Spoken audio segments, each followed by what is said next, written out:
Hi, I'm Malcolm Nance, and if you are watching me, you are watching Black Man Spy. You are watching our daily U.S.-Iran geopolitical warcast. Whoa, wait, I can't say that. The reason that I'm doing my little Caddyshack Gopher dance today is because the war is over. In case you didn't hear that, the war is over. Because now, Donald Trump sent official letters to the House of Representatives and the Senate notifying them that, as far as he was concerned, the combat operations of Operation Epic Fury, which was a decisive, resounding, never matched before in the history of the world, is actually terminated.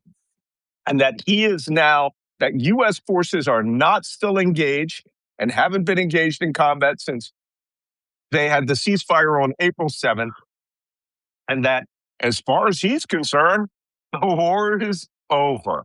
So I'm doing my happy dance. Oh, wait, it's bullshit. So I guess I shouldn't be dancing too soon. I will have a sip of my Diet Pepsi as a reward. Good morning, Jacob Kaarsbo, Danish intelligence officer, Middle East expert extraordinaire. How are you this afternoon? I'm all good. I'm all good. And I see in the UK the weather's wonderful, as indeed it is in Denmark. So, yeah. Nothing to complain about. Shouldn't be complaining. Hey, it's 25 degrees Celsius where I'm at. That's like 71 degrees. It's very nice. I am en route to London or the London area. And, look who's here. Wajeeh, the gay lion, coming to us from Minneapolis. He still has to wear a hoodie, okay, because it's cold as hell. I'm sure even on the most pleasant day, their idea of a good day is like 55 degrees. So Wajeeh, I know Wajeeh, I noticed you missed the breaking news. I was dancing. I was doing my Caddyshack Gopher dance because, here we go, you can take a little of it, all right? Get some. Because the war is over in Donald Trump's mind. But he notified Congress. I thought it was over last week. Well, my question is, how much money is to be made by announcing this? He sent the notices in on Friday afternoon, which was yesterday afternoon, probably just in time for people to buy, to get their market shares ready for Monday so that they can buy when the market crashes and oil prices crash, if they actually believe him. And here's the kicker. Yep. He says the combat operations in Operation Epic Fury are finished, but he is waiting to see. He's going to keep the blockade going, and he's going to wait to see what goes on with the Iranians. But since we've still got a few hundred people to come up, we're at 700. Let's go through our traditions here at Black Man Spy. Let's see your coffee mugs, guys, or whatever your beverage of choice. In Copenhagen? Is that what that says? No, this is the Danish movement, European movement. And here is the quote. Here's the quote from the European movement from Schuman himself, the Schuman Declaration. Read it to us. Peace cannot be safeguarded without the without making of creative efforts proportionate to the dangers which threaten it. So that was what was behind the creation of what is now called the EU. I guess those creative efforts that Schuman was talking about after the Second World War are as required right now in the mess we're in. Good. Well, fabulous. That's a great cup. Wajeeh, what are you rocking today? Oh, just Chinese, Italian. I see. Hey, well, still today, need to buy new ones. That's okay. I'm on the road, so I don't have a coffee cup, but I do have I do have a diet Pepsi from From KFC. KFC. So I'm a man of the people, y'all. Don't think that I can't get down what with the common folk, right? I could drink a diet Pepsi, but as long as we're here, it's Saturday morning. Wow, we're having a slow Saturday morning. I only see 771 followers. So what I'd like you to do is a little administration. If you go down to those hearts down there, those hearts, and you just press that 20 or 30 times like I'm doing right now, that will stoke the algorithm, notify people that the program is on and that Black Man Spy is a rockin'. So Yeah. we are going, since it's Saturday morning and that technically the war is over, I'm going to make an effort this morning for us to do a short show. I always say something stupid like this. Oh, we're going to do 30 minutes. Well, right now, a short show is an hour. So let's see if we can actually But stick to our schedule or a little faster. you So know, people can go Malcolm, shopping for their I think Victory Day champagne. the reason for Trump's letter there is then when he restarts the war, he will say, well, technically, I declared that the war was over. So I don't have to talk to Congress about it. You saw that letter I wrote. So who the Right. hell cares? Okay, first off, if we're going to play this, sorry, it's very bright where I'm at, so I'm putting the shades on. If we're It's going to funky. play this game, what will be the next code name for the next U.S.-Iran war phase due? Right? Because there has to be an epic fury is finished, right? That's a new set of ribbons and medals that he gets to give out to the guys. And you know he's going to create like 15 medals, like North Korea, right? He'll have Trump's head on the top of the medal in the shape of Donald Trump with Iran on the back. I killed them all or something. I wonder what the next war is going to be called. Because and he will at this point, erect an Arc de Triomphe. He's already said he's doing that. Now he can put up two of them. One for him for being, as I understand it, the greatest world leader in all time. Did we talk about that yesterday? Oh my God. No. He said that, and this is what they're reporting out of the White House, that he is reporting, no, let's save it. I'm going to save that for U.S. domestic. So let's go on. Waj, we understand that the casualty count has gone up by 3 because 3 Israeli army soldiers were killed this morning. Is that right? Yeah, but it has not been updated yet on the Al Jazeera. Yeah. In southern Lebanon. Okay. Yeah. Okay. So the Israeli army took +3. So all of the casualty counts are pretty much solid. Nothing has occurred in any of the other operations, despite the fact that the Israelis are breaking the ceasefire, pretending they have a ceasefire. I don't know. We'll have to see about that. Jacob wants to update us on that later on. So, price of oil. It should be relatively stable. You got the price of oil? You can just say it. Whatever WTI. Yeah, I said that's why you're seeing all this commotion right here. I can't see that price. WTI is at 101. Brent North Sea crude is down at 108, and Murban is steady at 103. So WTI went up. It was at like 99.8 or something, or was it at 103? I can't recall. It was it's over 100. Yeah. It's over $100, guys. This is also known as bad. It's not good for the economy when it does that. So, all right. Well, that's oil. Let me comment on it. This is the price that Trump has been manipulating. So this is the discounted price after Trump has tried to manipulate the market. And that's why you're seeing a 101.94. That is like a lower than yesterday. 108 is a little bit lower than yesterday. The bond is at 103, a little bit. Yeah. You're absolutely on you were on the spot yesterday when you said Trump is going to manipulate the market. So on the weekend it'll be cheap, and then by Monday it'll be expensive again. This is exactly what you're talking about. Monday morning, 9 a.m., oil is going to drop to about $90, maybe 88. And then you're going to find out that Trump, by late afternoon, after all his sons and all his friends buy the oil stocks, late afternoon, he'll say, we're going to commence operations against Iranian small boats in the Strait of Hormuz, which is not breaking the ceasefire. Right? See how this works? And then suddenly oil will be at 120, 125. And him and his buddies get to make enormous amounts of money off of that. That's how his manipulation works. It's nuts. Okay. Well, that being said, let's talk about the war being over. Guys, what do you think? That's our primary significant activity du jour.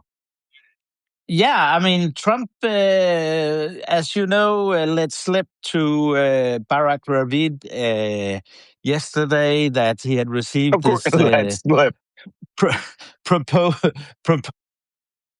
this leak to Barack Ravid that he had received a proposal from the Iranians, and now he's saying, "Well, it doesn't live up to my requirements." Surprise, surprise! Who would have thought? And indeed, this is not going to do anything because the Iranian regime doesn't want to discuss the nuclear file and the nuclear enrichment, etc., etc. Well, wait. But listen, guys, hear me out. Okay? Just hear what I got to say about this. Since there's no war, there's no need to negotiate anything. War's over. Therefore, all proposals, all peace talk, completely unnecessary. Now, this is just moving into phase 2, because as I understand it from a leak from the White House I'm making a prediction here. Barack Ravid is going to be the acting press secretary for the length of time that Caroline Leavitt is having her maternity leave, right? So for her, Iran has already said that they're unlikely to respect, one, Trump's call for ceasefire, two, his statement that the war is over, and three, that they should even talk to him or negotiate with him. The point is obviously, that the Pakistan... Yeah, Wajeeh. Obviously, you don't understand, Trump's great mind. Trump is a sophisticated strategist that has been planning this all along. You need to understand. Chess. Yeah, no, this is 5-dimensional chess. 5-dimensional. We were able to open the Strait of Hormuz, and we are going to change the name of the Strait of Hormuz to the Strait of Trump. And we will have a venture. No, listen, you guys, not 5, not 3, 12. 12-dimensional chess. Halas, make it 12. The genius. Yes. And when you play 12-dimensional chess and you win like Trump, you have the right to rename anything. So now, Strait of Trump. However, in the middle of all of this levity that we're laughing at, Trump has also said just this morning he will not lift the blockade on the Strait of Hormuz, even if the Iranians come back and beg him and say, listen, we are ready to open the Strait of Hormuz. Trump says, no, the blockade stays. Who is he talking to? Is this some little old 86-year-old woman in, West bumfuck Kentucky that he thinks is hanging on his every word? Yeah, what's happening? Trump is the... People need to understand that the blockade that's happening and the prices that is affecting everyone around the globe is not just because of Iran. It's because Trump continues to insist on a blockade on Iran. And Iran says as long as that blockade exists and our Strait of Hormuz is not open, you can expect the rest of the global economy to continue to be blockaded. So this is the big picture simplified for you in few words. So if you want this to open up, what you need to do is call your representative, call your senator, let them know that the fact that the Strait of Hormuz is blockaded by the Trump administration for the last 30 days, and the fact that the Trump administration continues to put their self interest over the American people needs to come to an end. So if you are sick and tired of the prices at the gas station and the prices at the grocery stores continue to go up, if you're paying $100 for few items, which is 5 or 10 items at the grocery store, then you have something to you could do something about that and call your senator and representative and demand that the Strait of Hormuz opens as soon as possible. But you don't have to, because 81% of Americans either flat out reject the war, that the United States should be engaged in this war, or believe that the United States should end this war. 81%, 61, I think it's 61, 39, that we should be involved at all. But you will be happy to know that Donald Trump, even though he sent that letter in, right, stating that the war is over, he doesn't need War Power Act support, he also says, quote, this War Power Act, no one has ever sought this before. This approval to continue operations before. No one has ever done it in the history of the United States. Of course, we all go, since I participated in those wars. Say what? Desert Storm in 1991, Grenada, Beirut, everything that occurred. Panama, the invasion of Panama, the using the War Powers Act. What else? 2002, Afghanistan, Iraq. Yeah. All of them have had to receive continued authorization. Congress gave an omnibus authorization for the use of force against Al Qaeda and terrorists that went 22 years. It ended in 2024. But the president, George Herbert Walker Bush, went to Congress to ask for that specific power, which had no limit on when it could end. Right? So Trump goes that no one has ever. Barack Obama even went to Congress to seek authorization to carry out devastating airstrikes against Syria, and Congress, which was Republican, did not give him authorization for that. So Trump is high again, right? Because nothing's ever been done that Trump hasn't done before better or more with less or more authority. I don't know. All I know is this, is that notified us yesterday that any news media, especially you, New York Times, any news media who says America is not winning in the war against Iran, which is not a war, which does not need authorization because it's just an excursion. A special military operation. News media that says the United States is not winning a 3-day special military operation. Anyone who is not saying America is winning is a traitor and is committing treason. Utterly ludicrous. Oh my God, help me. Jump in, guys.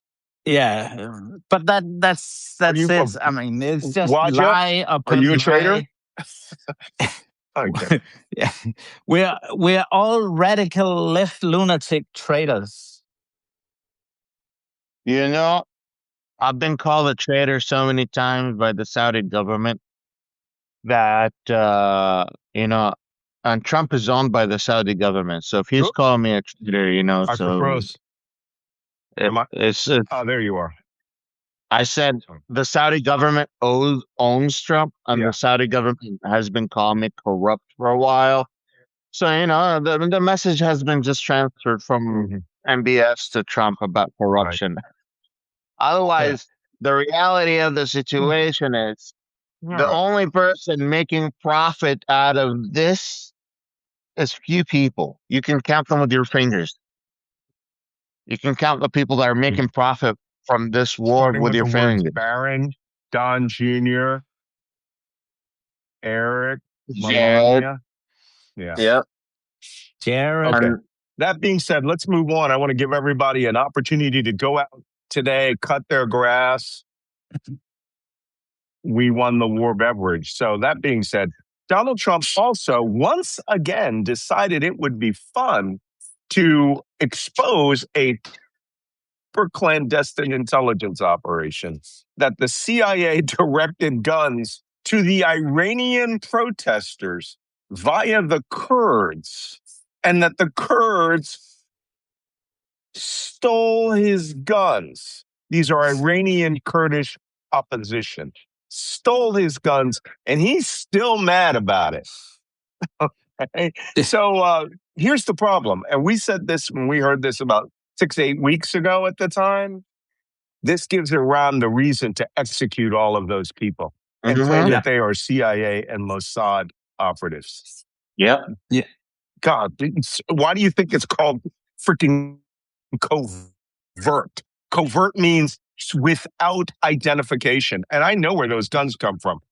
When we were in Iraq, we were collecting guns by the hundreds of containers full, and they were being cleaned up and organized. In 1991, I helped arm the Kurds of the Basra resistance down there with all these brand new Iraqi guns. We cleaned up, we made sure they function checked them, And then gave them 3 magazines of AK-47 ammo, along with a box of 100 more rounds, and those were packaged and handed over. Go ahead, Jake. Yeah, I was just saying on the map there, right above me, right here, it's up there, it's happening. And Trump has just, put it out in the open, which is incredible. But it happens. Mm-hmm. And who's profiting also? I think it's very important to say being said, that oil news. Oh, I'm sorry. Hey, wait up, Malcolm. I think there's something wrong with your Wi-Fi now, but so there's a bit of a delay for you. But I got a lag. Profiting? The people that are profiting I'm going to go off for a minute and come also back. Go ahead. Tehran, the Revolutionary Guard that are holding the levers of power in Tehran. They benefit from Trump's leak. They exploit it. They say to the people, see what they're doing, and then they go after the Kurds. So, I mean, these bad guys that I have told you about 1 million times in Tehran, they actually also benefit from this whole situation because they have, they have a firmer grip on power now. They do. I have some stuff to say about what's going on in Iran. So there are people always. I have something. And there's always the CIA and Mossad will always people have on the ground their own informants, their own people. But the reality of the situation is that we have killed at least 1,701 confirmed civilians in Iran during this conflict. That's just the ones that we could count at the moment. The more civilians that we kill, the more these allies that we have, or these puppets that we have on the ground that support the CIA and Mossad, the more likely they're going to think twice about supporting the U.S. because it's either their family members that just got killed through this airstrike, or one of their friends that might have been assassinated through these airstrikes, and then that resentment toward the United States starts increasing rather than wanting some sort of intervention from the United States. When I mentioned that there was shooting at several of the checkpoints in Iran, we found out that those shootings checkpoints were from either the Kurds or factions that were associated with the Kurds that wanted to shut Trump up by saying, okay, listen, you gave us some weapons, we're going to shoot around just to show you that like we did something with your weapons. But by the end of the day, they have done nothing of significance for this war So we're having to help the United States. some stability.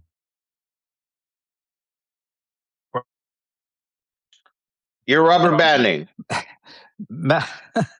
Malcolm, one of our viewers wrote in the comment section, KFC Wi-Fi, been there, done that. I don't think he was impressed. Oh, Malcolm is gone.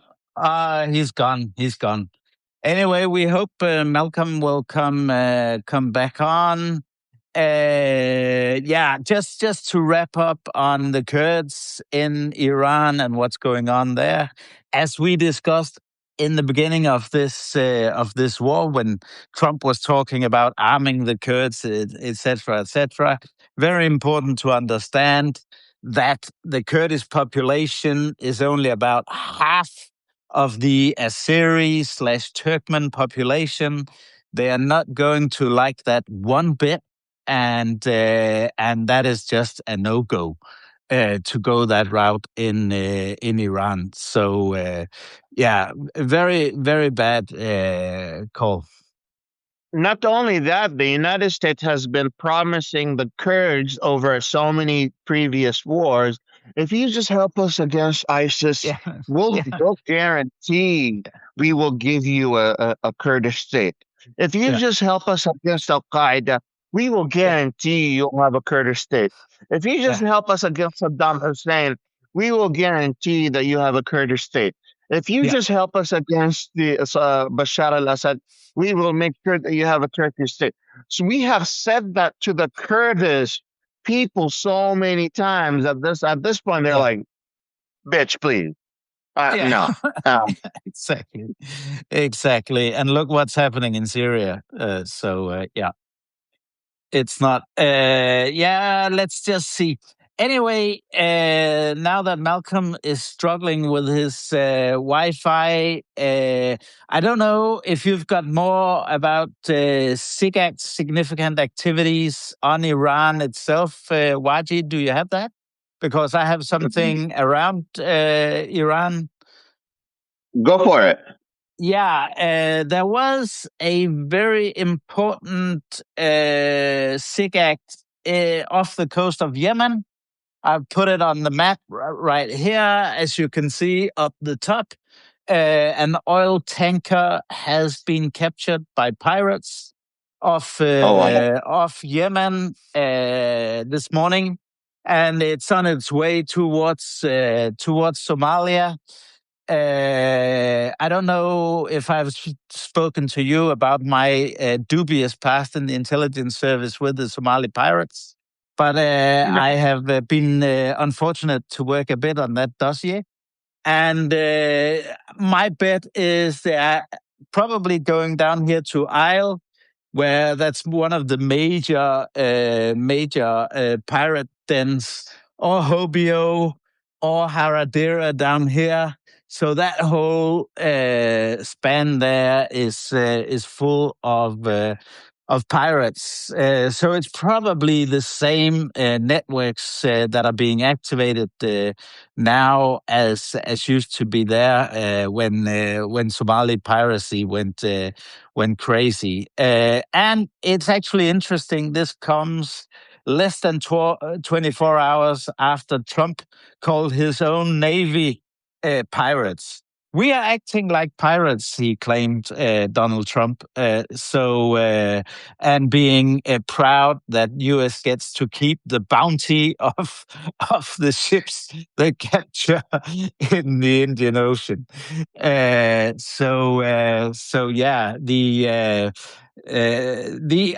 think whoever took this oil tanker off Yemen are pirates, not like Trump pirates. But anyway. I don't know if you saw that, but the pirate blockade, Trump sparked yesterday some headlines by describing the U.S. Navy as sort of acting like pirates. This is coming from the POTUS of the United States. The President of the United States of America was just describing the U.S. Navy as pirates. Not me. Not Malcolm. Not Jacob. No. The The president president. himself. Malcolm, you're a former Navy guy. The president called you a pirate. Here's Malcolm.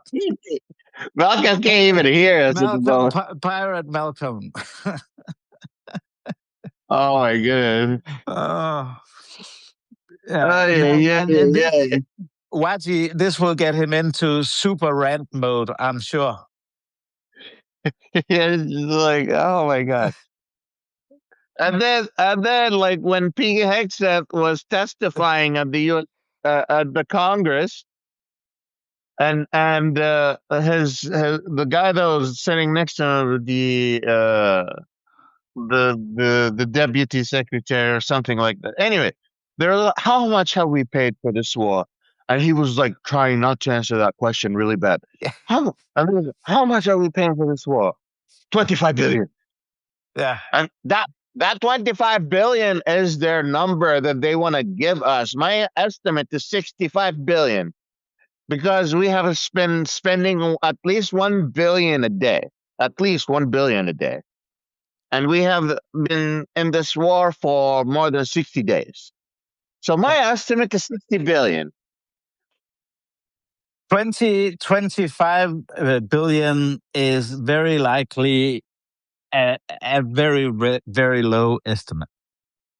Very, very low estimate. Malcolm, can you hear us, my friend? Malcolm, the president called you Navy guys pirates. Yeah, could you hear us? No. No. Oh. Anyway, then besides that, Wajeeh, my main SIG of today was also Mali, where the Tuareg Islamist insurgency is moving on. More cities captured in the north. They don't hold on to Timbuktu as yet, but you have that whole situation with Al Qaeda affiliates surrounding the capital of Bamako all the way down here.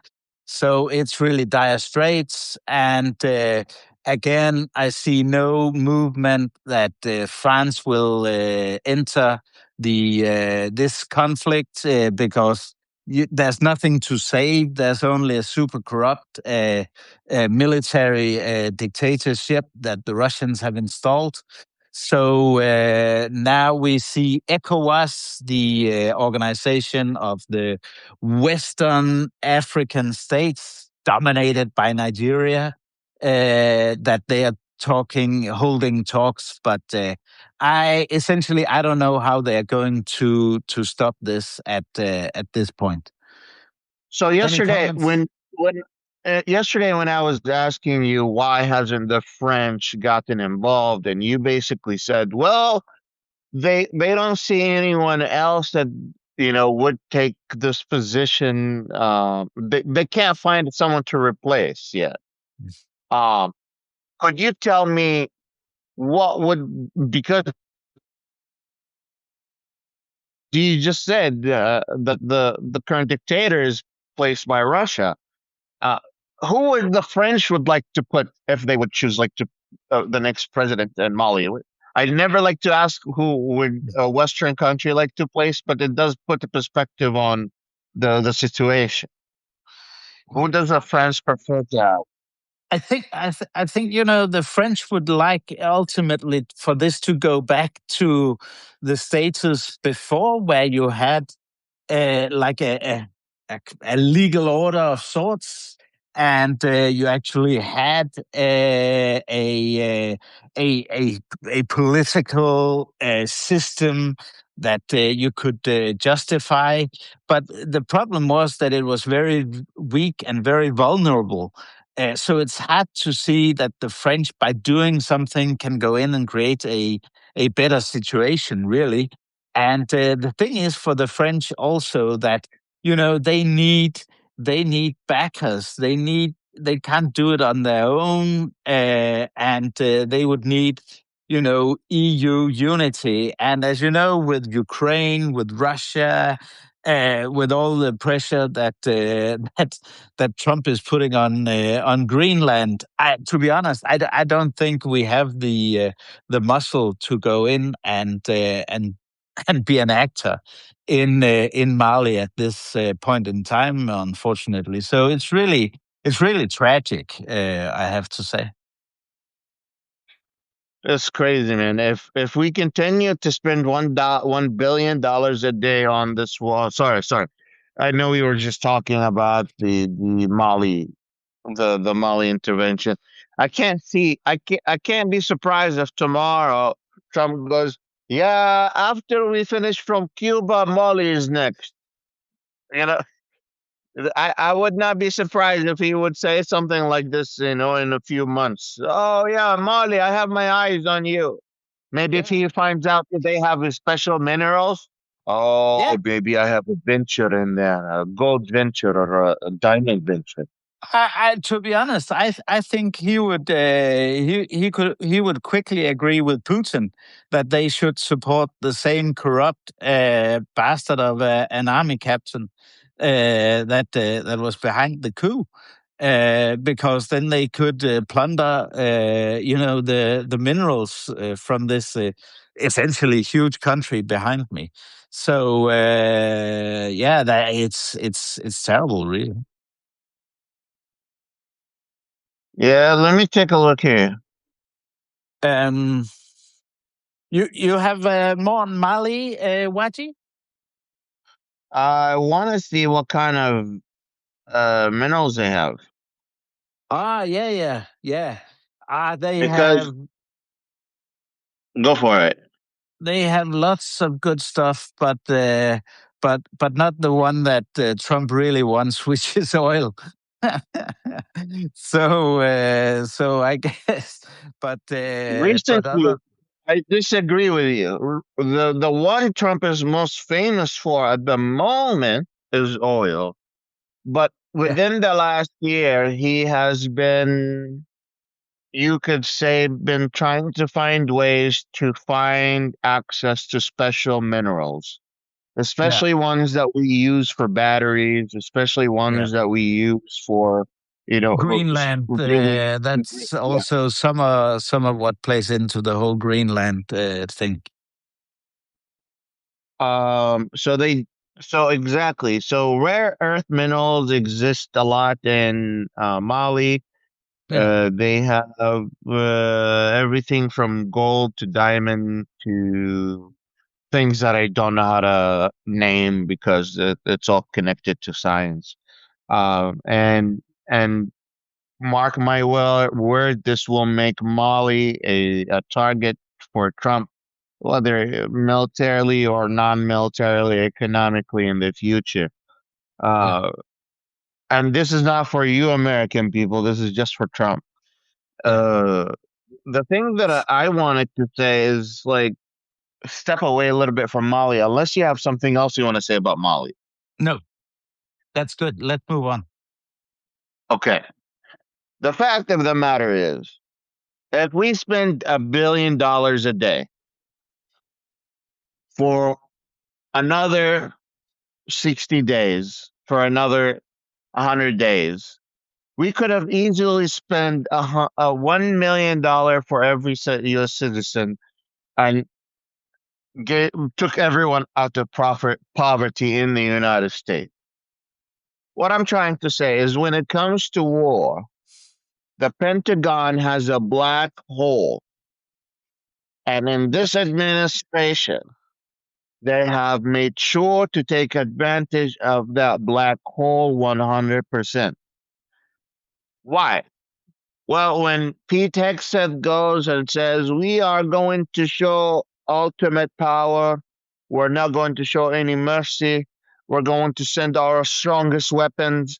And we realized that the first time we did that, in the first wave, we could not destroy Iran's Iran's most important infrastructure that they keep using to attack us. We attack a mountain, and then in few hours or in a day or two, that mountain is restructured, opened up, and they are sending missiles again from the same exact mountain that we hit. They have other mountain locations that we have no idea where it exists. So we attack, and then the attack does not result in any uh uh in any strategic calculus. And when you miss that, you're supposed to take a step back and say, hold on, what kind of techniques do I need to change? What other tools can I use? But the stupid thing in this administration, they said, oh, it's not working. We must go harder. Motherfucker, it's just not work. Like the equation that you just applied that gave you a wrong answer. You're gonna go even harder on the same thing. That's just another reason why we are wasting money. We are wasting your money. We're not even getting anywhere because that's why what I call waste. Please go for it. Yeah, I mean, Wajeeh, it's also what we've been talking about on this show since the beginning. When Trump is in a hole, he insists to keep digging, and that's all these people can do. And they are so high on telling how fantastic and how awesome and how powerful they are, and they're not. And this is really, it's terrible and it's tragic.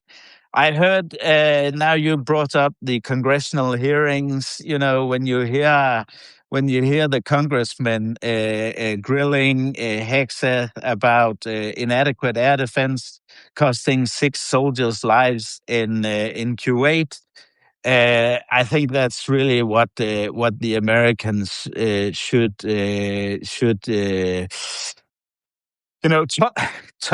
topple this regime, because it costs soldiers lives that they do stuff like this, and to achieve nothing. This whole not war, this whole special military operation, Putin style, has only made matters worse. And Trump, all he can say is, you criticize me. You want Iran to have a nuclear weapon. No, that's not what it's You about. have a You Trump dimwit. derangement syndrome. It's oh, okay, but yeah, it's terrible. Now, Wajeeh, behind me, you can see Lebanon. Also, that's the next thing I think we should just say a few words about before we go to questions, because battles in Lebanon, the ceasefire is there in name only and not in reality. And Yep. there's no chance in hell we'll see a summit between Netanyahu and the Lebanese president, no matter how much Donald Trump tries to twist the arm of the poor Lebanese. And people should be aware that 20% of the Lebanese population is displaced. 20%. 1 in 5 Lebanese is internally displaced. Yes, right. And these are UN figures. Of course, in Trump speak, the UN is full of radical left lunatics, but that's the most credible information that we have, and I will tell you, it's 1,000 times more credible than every word that comes out of Donald Trump's mouth. So there you go, 1 in 5 Lebanese.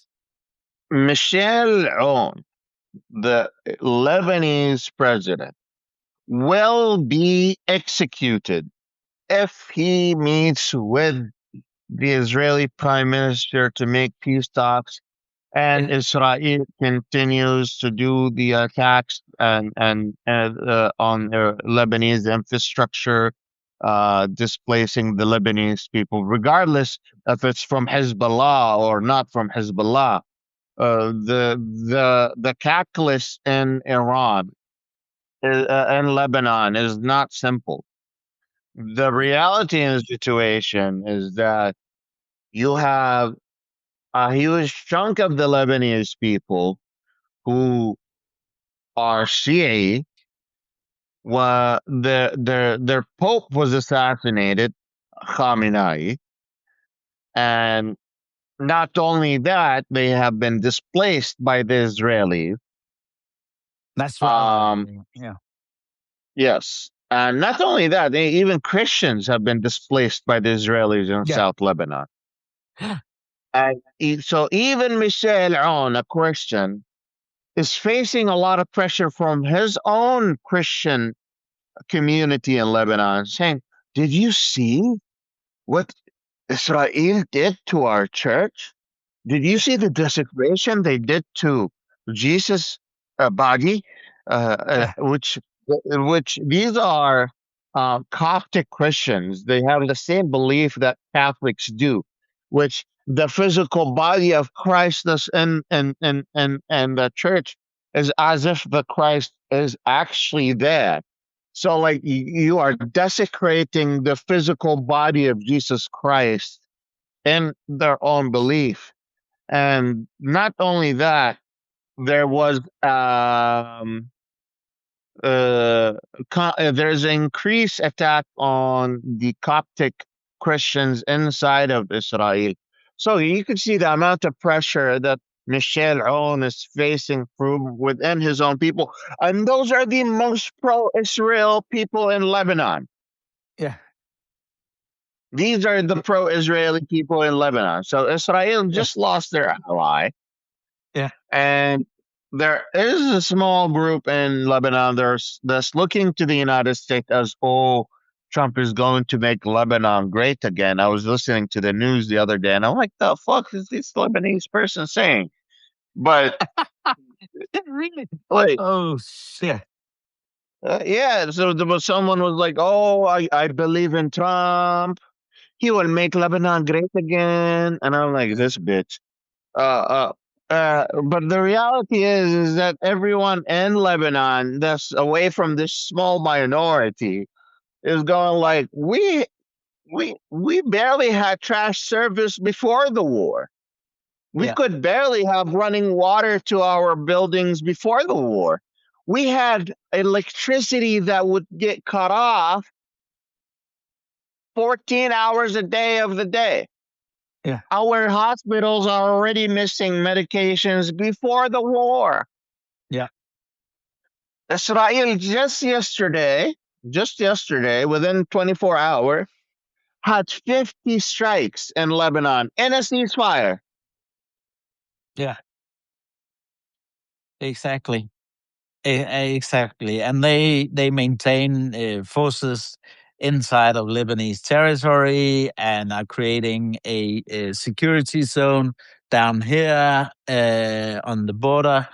So yeah, that's it. And they've just destroyed most of the villages in the south, really. So it's terrible. Now, Wajeeh, can you see questions down here? Have you taken some down? If we can go to, so we can go. There is a question right in front of me right now.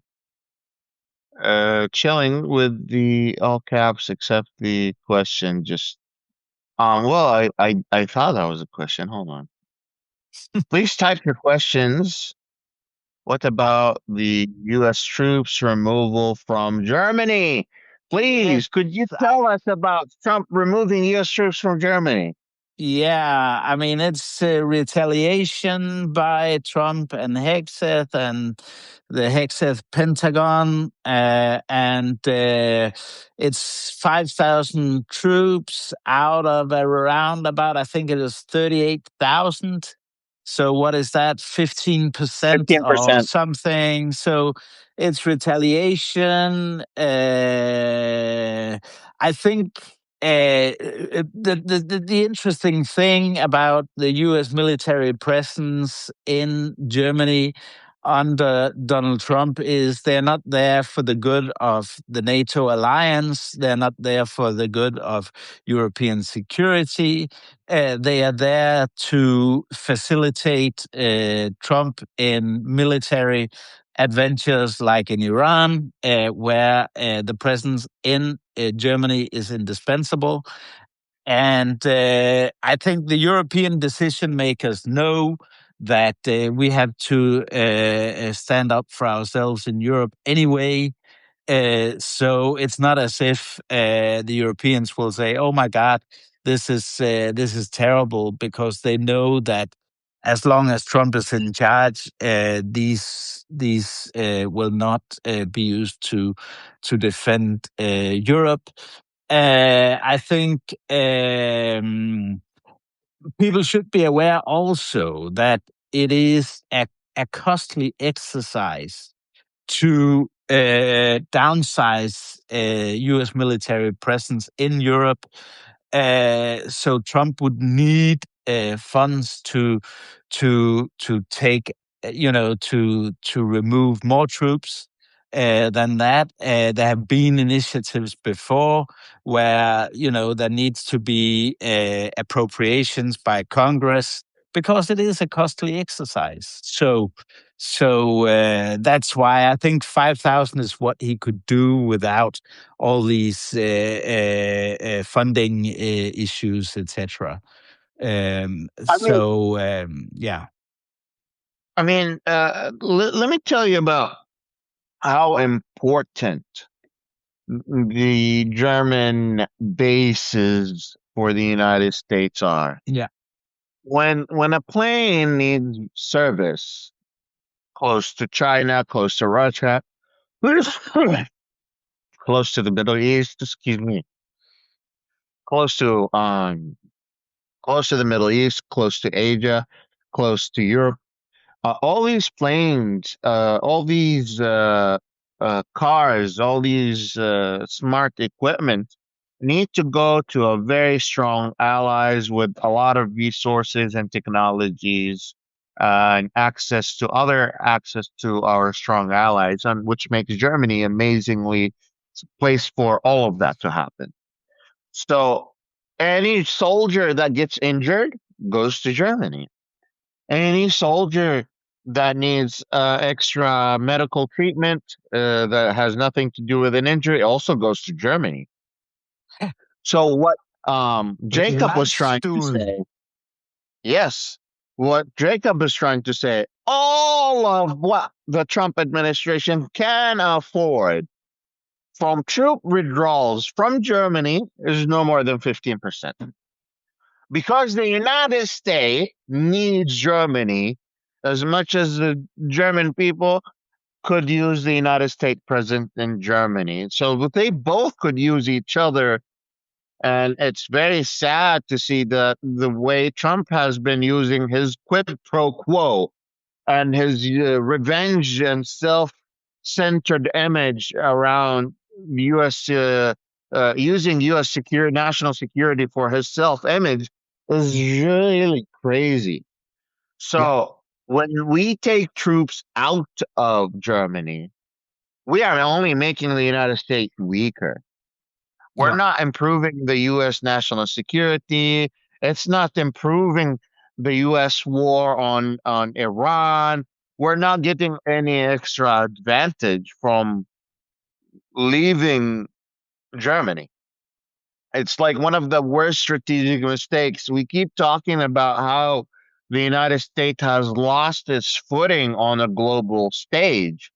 And one of those things is the small decisions that the Trump administration is making. We've already been evicted out of Qatar. We're getting evicted out of other Gulf nations. We're getting evicted out of Iraq.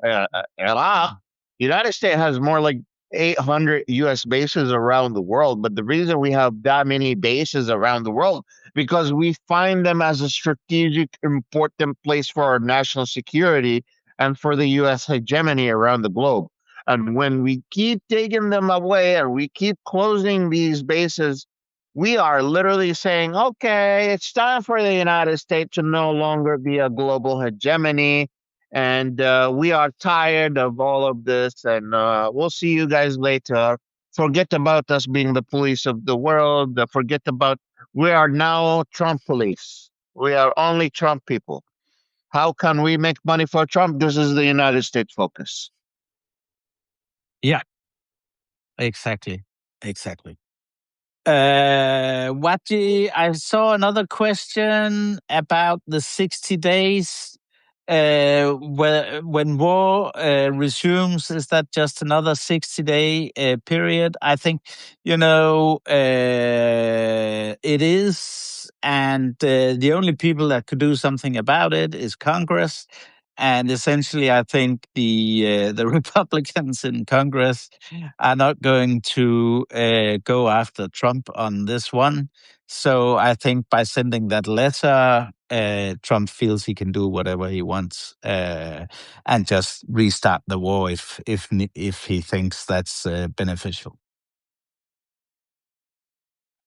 Yeah, I see Trump, you know, wanting. Why has Trump threat card is no longer useful? It's because he keeps walking back on his threats. Yeah. When you keep drawing a red line and you're like, don't cross this line. If you cross this line, I will show you the death of Iran. And Iran goes, okay, cross the line like your little sibling. And they cross the red line. And the big sibling is afraid of their parents or afraid of the global opinion or afraid of their, afraid of their citizens. And they're like, okay, I'll let you go this time alone. But next time, I swear to God, you pass by me, I will kill you. Yeah. And then the little siblings crosses the red line again. And that threat keeps coming. The little sibling is running, crossing that red line all on and on and on again, because they know that this Trump guy is not going to do shit, because he realizes he's wasting all his weapons and stockpiles on shit that is not going to do any difference for this war. So all of a sudden he's at a standstill. He's like, oh, okay, I can have a blockade and have no one pass through now. And now that's Trump's genius idea. Yeah. And we get rich because we seize the oil and we do the piracy. And that's good business. That was what he said. Yeah, fantastic. Question. Anyway, Wajeeh, we're up to the top of the hour now. Should we say this is it now, people? We have not said you need to go to the icon all the way on top where it says Black Man Spy, Malcolm Nance. Push it and then subscribe to Malcolm, Wajeeh, and myself. Then we are super happy. Make this podcast here big. Make it great. Make it great. You know what? If you can consider becoming a paid subscriber for Malcolm Nance or Jacob Kaarsbo or myself, please do so. This is how we pay the bills and do this full time, so you don't have to do it full time. We are available on different platforms. I'm available on YouTube. I'm available on Spotify and your Apple Podcasts. We are also trying to make sure that we have more paid subscriber events. So Jacob is answering his own questions about Lebanon. He's answering his own questions about Ukraine. He's answering his own questions about a lot of European and Middle Eastern conflict. He knows what the fuck he's talking about, and that's why he's here. If you want more answers about that, go to him. Malcolm Nance has been doing a lot of amazing analysis and prediction about what could happen in the future regarding this war. And if you want to continue supporting his work, that's exactly what you'd be getting. Me in the middle, and the meanwhile, I give you the insight of what the Middle Eastern mind is thinking about, why we think that way, and how U.S. strategies may or may not work regarding those mindsets. So this is what we provide you. We provide you based on actual life skills, decades of experience, and things that you just won't get off of a professor from a class that has not experienced it on the ground. Like, subscribe, and share. Join us for our daily briefing. We've been doing this every day since the war started. So I hope to see you tomorrow. Exactly. Wajeeh, I won't be in tomorrow. And I do apologize to all. I'll be back on Monday. But tomorrow afternoon, I have to be at a soccer game, a football game, as we call it here in Europe. Why? Because my son is a professional soccer player. And tomorrow, his team can be promoted to the Super League in Denmark. So hopefully there'll be big party tomorrow. So I'll be in the Oh, lounge. yeah. I'll be having a few drinks and rooting for his club. That's right. I did not know your son is a professional soccer player. Damn. Good luck. He's got good feet. Okay. I might have to get a soccer ball signed by him one time. Yeah, you're welcome. Okay, guys, I won't be in tomorrow, but I'll see you on Monday. And Malcolm is still with us. We can't hear what he's saying. We can see his face. He's the pirate, according to the US president. We'll be back shortly. See you, Wajeeh. Have a good one. We'll see you tomorrow, y'all. And good luck in tomorrow's game. Thanks a lot, man. Thanks. Bye-bye. Bye. Okay, Malcolm, it's time for you to end the space. He's driving and all. Look at that. He's keeping the space open for everyone so everyone can listen. He's about to end it, though. We'll see y'all later.